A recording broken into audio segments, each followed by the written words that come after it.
Analytics. So if you do not have Google Analytics installed on your website, you need to stop and go install it right now, because it has so much information about who's visiting your website, when they're visiting your website, how long, what pages they're visiting, when they're leaving.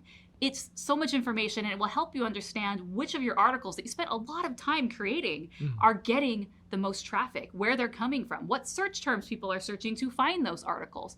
And so you'll be able to see very quickly what are your top performers and what are your duds. And so you can stop working on the things that aren't working and building more content that people are actually searching for. So Google Analytics, you could do a whole video just on that. There's master courses just on Google Analytics. But even just having the basic installation will give you enough information so you can continue building content that your audience wants, which will bring more traffic.